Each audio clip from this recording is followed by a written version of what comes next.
So this is the process of how I make my Greek yogurt.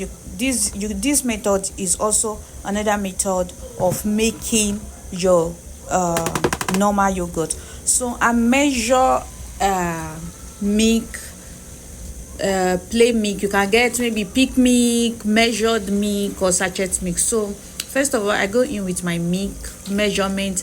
That size of bowl I use to measure the milk, I use room temperature cold water, two quantity of the rubber, and then hot water, still two quantity.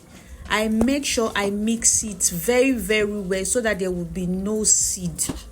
Mix it, stir it. I even went behind the camera to mix it very well. Now I decided to go in with the hot water. You can see the black bowl twice. I use the black bowl 2 times to measure the quantity of the hot water, and then I put it inside. I still went ahead to stir it to make sure there are no lumps inside. Is it lumps or lumps? So that there should be no lumps inside. Okay, I stir it properly and then wait for it to cool. If you have a thermometer, in your thermometer it should be 100, it should be 50 degree. While putting my finger, if it's very hot for me, it means I should not go ahead. Right now I've checked it and the water and the milk has been cold. I go in with my starter. There are different types of starter. You can ask for culture, or you can use unsweetened yogurt that you purchase from the supermarkets. If you are not able to get this starter, you can go in with your unsweetened yogurt. Okay, so I get this starter and I make sure the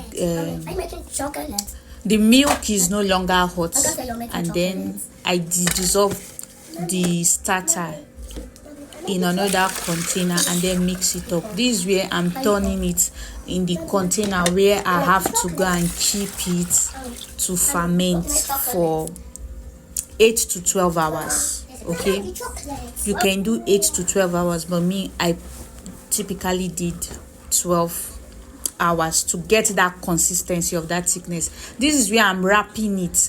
You can use something to keep it warm. So I went in with this bell sheet because I'm not using it any longer.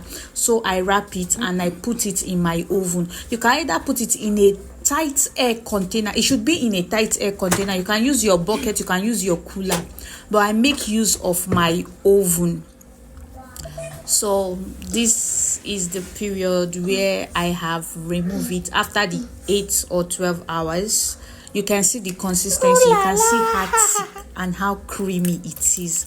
So I decided to go ahead and sieve it. Why I choose to sieve it is because I now need the liquid water. That's that water now, so that I can use it to make another yogurt or smoothie whenever I want, instead of looking for a starter again.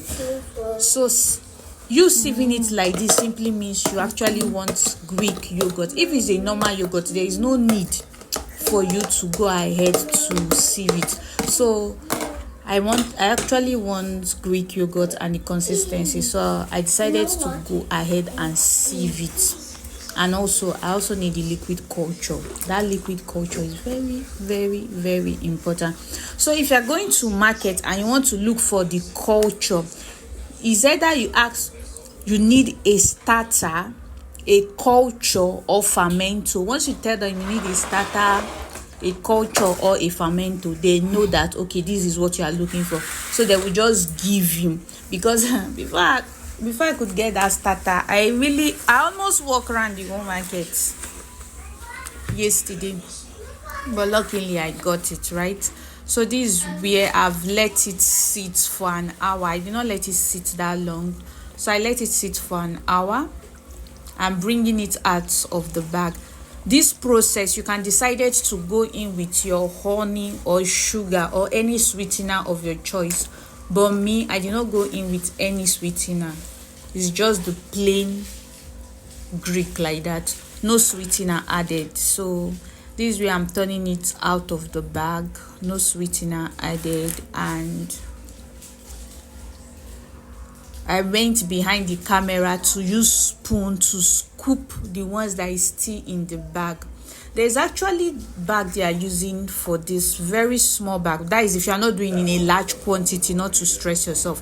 So I went ahead and used spoon to scoop it out, and here I decided to use my cream mixer to go ahead with it, and then I mix it properly to make sure it has the consistency I want, okay, to make sure it is smooth. With the mixer, you can actually use your spoon or spatula, okay. I've put it in a airtight container bowl, so I have to put it in deep freezer. You put it in your deep freezer or freezer for any hour you want, and that is my culture. That's the liquid culture. Now I have to preserve it, so I'm very, very happy because I now have a culture I can be used from time to time. So that is the liquid culture. I have to tight it and keep it in case.